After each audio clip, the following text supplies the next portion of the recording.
kondisi KPK tidak dipercaya ini kemudian menjadi pertanyaan. Terus KPK bagusnya bagaimana? Apakah terus tetap dibiayai dengan anggaran yang besar? Terus apa kemudian dibubarkan dan lain-lain? Tapi fenomena itu nggak mudah untuk dikerucutkan. Apa yang perlu dilakukan?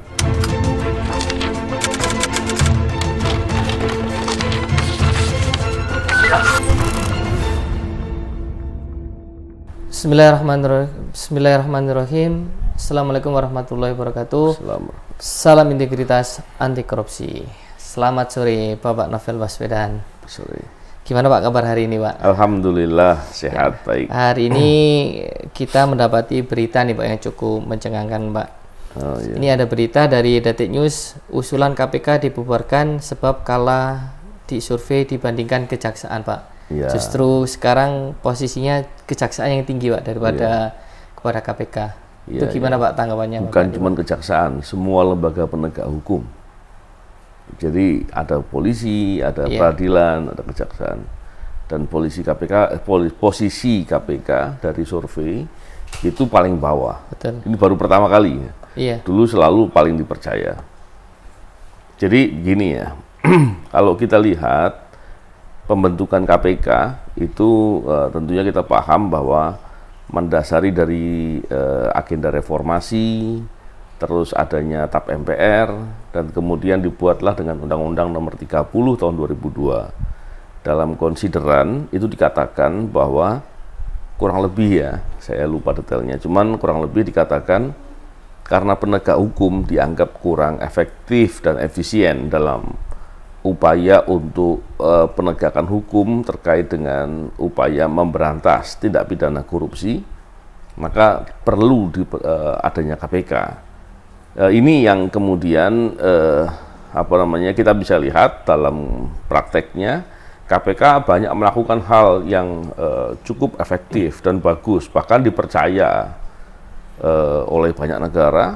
KPK banyak memberikan pelatihan-pelatihan kepada lembaga-lembaga anti korupsi di negara-negara lain. Sekarang fenomenanya berbalik.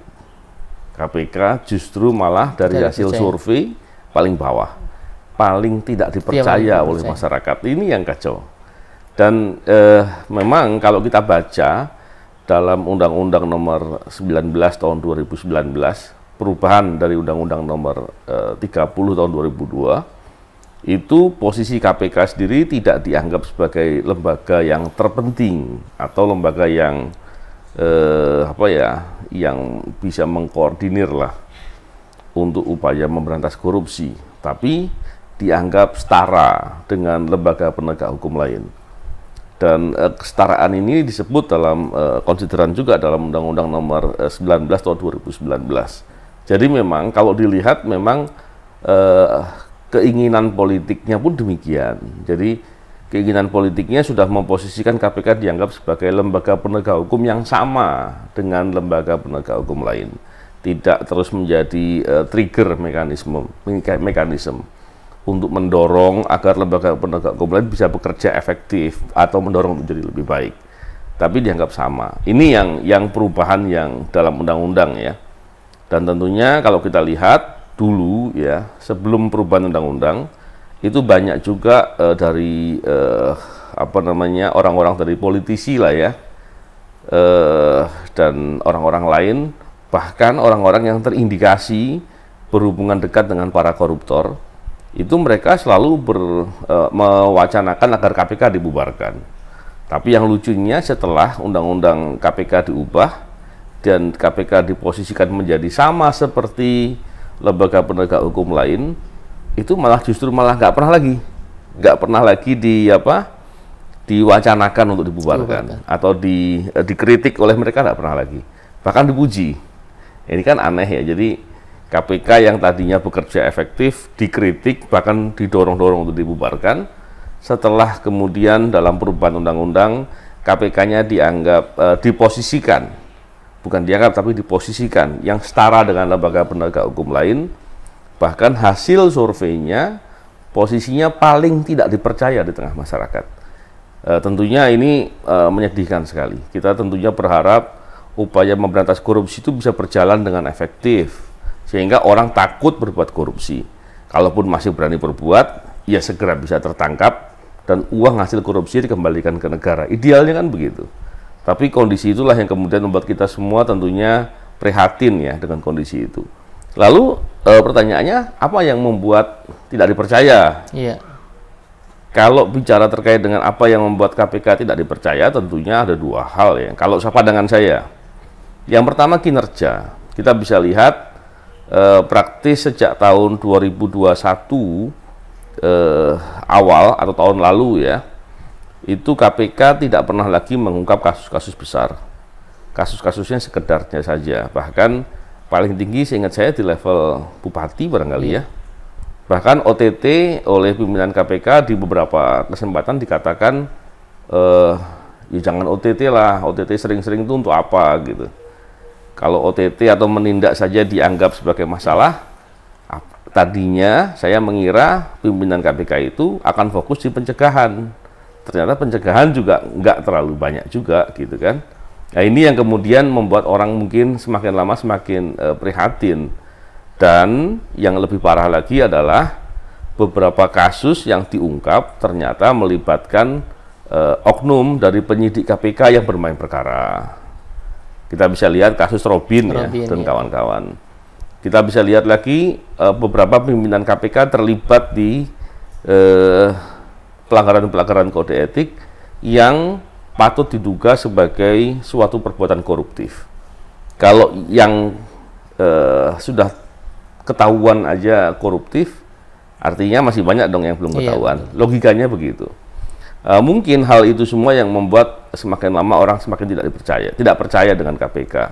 Bahkan saya sendiri mengatakan saya juga tidak percaya karena saya sudah melihat banyak fakta yang menunjukkan pimpinan KPK dengan vulgar, dengan terang-terangan melanggar hukum, melakukan suatu manipulatif, melakukan kebohongan-kebohongan di forum-forum publik dan lain-lain. Yang lebih parah lagi, kondisi tersebut dilengkapi dengan perilaku Dewan Pengawas KPK yang tadinya mereka tentunya orang-orang yang dianggap cukup berintegritas, yang dengan kapasitasnya itu tentunya bisa untuk mencegah ketika pimpinan KPK berbuat pelanggaran, atau insan KPK, bukan cuma pimpinan. Ketika mereka yang melakukan pelanggaran itu kemudian terawasi dengan benar, maka harapannya orang takut berbuat. Tapi kalau yang sudah ketahuan saja, fenomena yang jelas, fakta yang jelas, bukti-bukti yang jelas, kemudian tidak diusut atau disanksi dengan patut, maka pertanyaannya, apa iya kemudian akan membuat deterrent effect atau membuat orang takut atau insan KPK takut berbuat salah atau tidak berani berbuat salah? Itu kan menjadi pertanyaan. Dan saya melihat itu semua juga ada peran dari Dewan Pengawas yang justru terkesan melindungi pimpinan KPK yang berbuat salah. Kita lihat belakangan yang waktu itu terkait dengan pimpinan KPK pun yang diduga menerima gratifikasi pun sampai sekarang pengusutannya juga tidak jelas. Jadi hal-hal begitu yang membuat saya yakin membuat kemudian KPK semakin tidak dipercaya. Kondisi KPK tidak dipercaya ini kemudian menjadi pertanyaan. Terus KPK bagusnya bagaimana? Apakah terus tetap dibiayai dengan anggaran yang besar? Terus apa kemudian dibubarkan dan lain-lain? Tapi fenomena itu nggak mudah untuk dikerucutkan. Apa yang perlu dilakukan? Saya pada posisi bingung juga menentukan itu. Di sini sih menarik, Pak, karena di sini sejumlah pihak mengkritik KPK dari hasil penelitian survei IP Indikator Politik Indonesia. Kebetulan di sini teman-teman IM57 juga berkomentar. Dan menariknya lagi, Pak Novel Baswedan juga berkomentar cuitan di Twitter. Kalau bahasanya gini, mending dibubarkan saja KPK-nya. Itu juga di berita juga ramai seperti itu, Pak. Itu boleh tanggapan Bapak? Kalau yang saya katakan begini, saya pada posisi bingung sebenarnya dibubarkan atau tidak, karena memang ada plus minusnya. Walaupun banyak pakar yang mengatakan memperbaiki suatu keadaan yang sudah sangat rusak itu jauh lebih sulit daripada membuat baru. Ada pendapat-pendapat seperti itu. Tapi terlepas dari itu semua, saya ingin menggarisbawahi satu poin dulu. Yang pertama soal kritik. Kenapa kritik itu dilakukan? Saya diberitahu katanya ada saya nggak tahu itu buzzer atau orang beneran atau orang yang punya hati beneran peduli. Kemudian mereka bertanya, kenapa sih sudah nggak di KPK, kemudian masih mengkritik KPK gitu kan? Poinnya itu bukan sekedar di situ.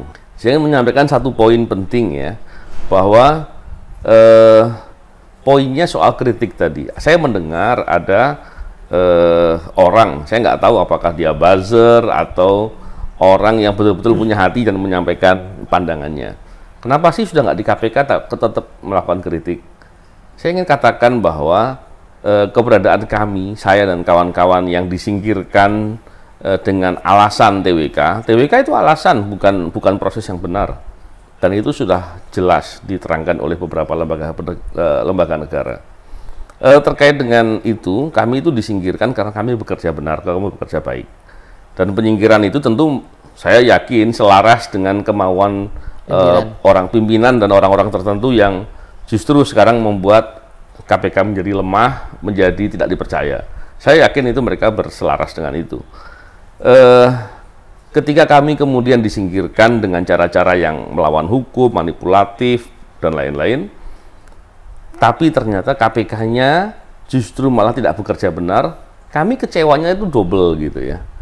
Adanya kami dulu mau bergabung di KPK karena melihat KPK ini lembaga yang bisa diharapkan untuk upaya-upaya pemberantasan korupsi yang efektif. Tapi kan masalahnya enggak seperti itu.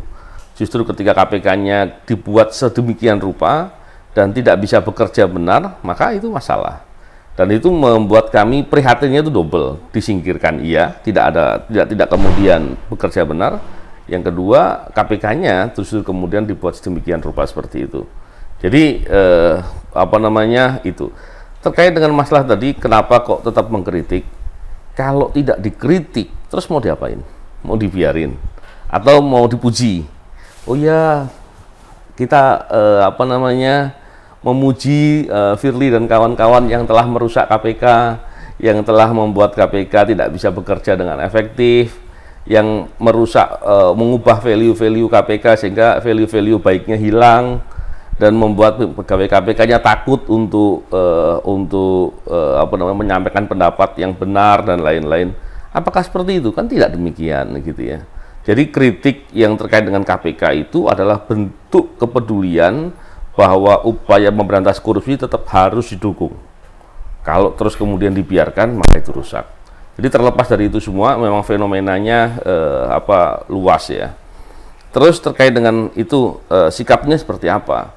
Kalau bagi saya, ketika pimpinan KPK-nya yang sudah begitu luar biasa, membuat dampak KPK yang mundur, semakin tidak dipercaya, semakin buruk dan lain-lain, maka perlu ada perubahan yang dahsyat, yang besar, agar perubahan itu bisa membuat KPK kembali kepada fungsinya yang diharapkan.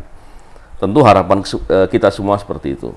Tapi kalau kemudian tidak ada upaya perubahan yang sungguh-sungguh, daripada KPK-nya justru kemudian dimanfaatkan oleh kelompok-kelompok tertentu untuk kepentingan politik, lebih bagus KPK-nya dibubarkan. Nah, itu pandangannya seperti itu. Tapi bukan berarti kita ingin tidak ada upaya memberantas korupsi, tentu tidak.